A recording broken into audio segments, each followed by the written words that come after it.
ജനസംഖ്യാ കണക്കെടുപ്പ് 2027 ഭാഗമായി വിവരങ്ങൾ വ്യക്തികൾക്ക് സ്വയം രേഖപ്പെടുത്താനുള്ള സെൽഫ് എന്യൂമറേഷൻ നടപടികൾക്ക് തുടക്കമായി.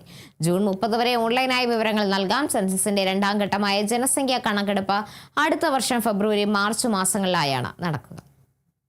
ജനസംഖ്യാ കണക്കെടുപ്പ് 2027 ആദ്യഘട്ട നടപടികളുടെ ഭാഗമായാണ് സെൽഫ് എന്യൂമറേഷൻ ആരംഭിച്ചത്. പോർട്ടൽ വഴി കുടുംബങ്ങൾക്ക് സ്വന്തം വിവരങ്ങൾ നേരിട്ട് രേഖപ്പെടുത്താനും ഓൺലൈനായി വിവരങ്ങൾ സമർപ്പിച്ച ശേഷം ലഭിക്കുന്ന SID നമ്പർ സൂക്ഷിക്കണമെന്നും പിന്നീട് വീട്ടിലെത്തുന്ന എന്യൂമറേറ്റർമാർക്ക് അത് കൈമാറണമെന്നും അധികൃതർ അറിയിച്ചു. ജൂലൈ 1 മുതൽ 30 വരെ നടക്കുന്ന ഭവന സെൻസസിനായി സംസ്ഥാനത്ത് 61,282 എന്യൂമറേറ്റർമാരെയും 10,189 സൂപ്പർവൈസർമാരെയും നിയോഗിച്ചിട്ടുണ്ട്.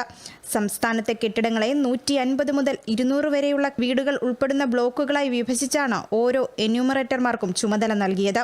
സെൽഫ് എന്യൂമറേഷൻ കുടുംബ വീടുകൾക്ക് മാത്രമാണ് ബാധകമാകുക. വ്യാപാര വാണിജ്യ സ്ഥാപനങ്ങളിലെ വിവരശേഖരണം ജൂലൈ 1 ശേഷം എന്യൂമറേറ്റർമാർ നേരിട്ട് നടത്തും.